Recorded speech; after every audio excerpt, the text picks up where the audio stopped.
Jadi sekalian manasin mobil ini kita membahas tentang bus meter. Oke, jadi yang banyak yang orang ngomongin nggak penting lah bus meter, mesin standar segala macem. Padahal penting banget, apalagi udah mesin yang sudah tuningan atau kondisi remap, ada udah penggantian turbo, sudah pasang segala macem, udah sangat penting gitu ya. Bus meter kan ada dua nih, satu ini pakai in bar, nih ini satuannya bar. Kebetulan saya pakai dua, satu in bar, satunya in PSI,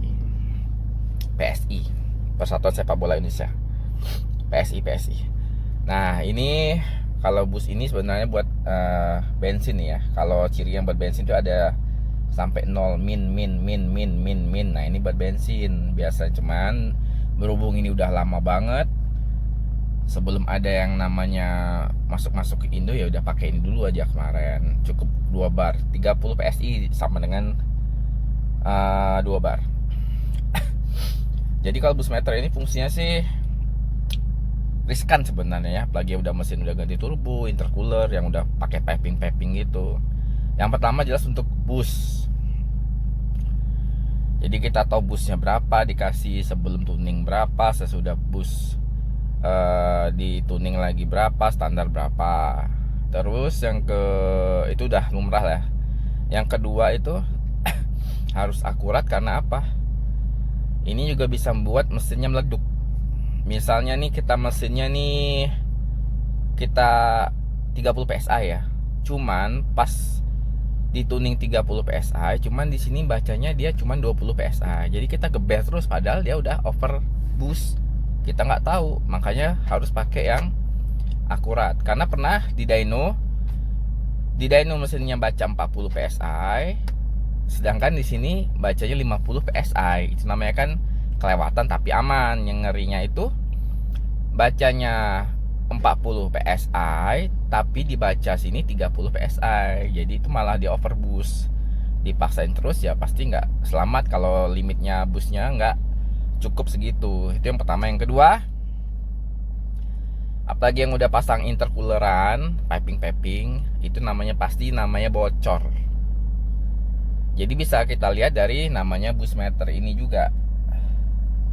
Misalnya nih kita pakai yang bar aja ya, itu kan PSI kejauhan itu. Sini aja deh. Misalnya kita setel ini di 2 bar nih, 30 PSI. Setelannya tuh harian kan. Nah, udah berapa lama mobil kita kok rasanya ini ya, busnya kok bisa lewat 2 bar padahal kita set 2 bar gitu kan. Terus kok mobilnya diboros banget. Terus kok busnya nggak naik, maksudnya tuh peaknya nggak dapet gitu. Itu pasti ada yang bocor dari intercooler. Nah itu bisa dilihat dari bus meter ini juga. Makanya bus meter ini juga sangat penting gitu. Apalagi ya kurang lebih itulah sih yang garis pokoknya sih. Jadi bus meter sangat perlu buat kalian pasang di mobil-mobil yang udah spek tinggi-tinggi, atau buat untuk harian juga oke lah gitu. Yang penting harus akurat. Sekian bosku, terima kasih dan semoga bermanfaat. Saya manasin mobil lagi. Terus ada lagi namanya buat mengetahui bus lompat. Jadi kan misalnya kita setel 30 PSI atau 2 bar, kita ngomong standar aja lah ya. Jadi ada kalanya dia tuh lompat gitu bos. Jadi pas kita setel 2 bar atau 30 PSI, dia bisa lompat ke 25, 23 gitu. Jadi kalau kita ada indikator kayak gini kan kelihatan tuh. Jadi kalau udah ngangkat langsung angkat gas gitu.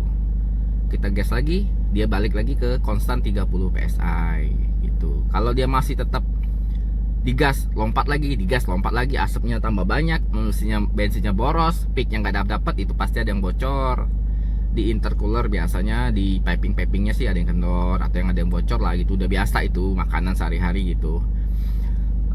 Terus kalau ada yang bus meter ini juga bisa tahu kalau kondisi mobil kita tuh turbonya masih sehat atau enggak gitu. Jadi cepet peaknya, naik turunnya kelihatan juga. Jadi sangat membantu lah ya kita namanya masang bus meter kayak gini.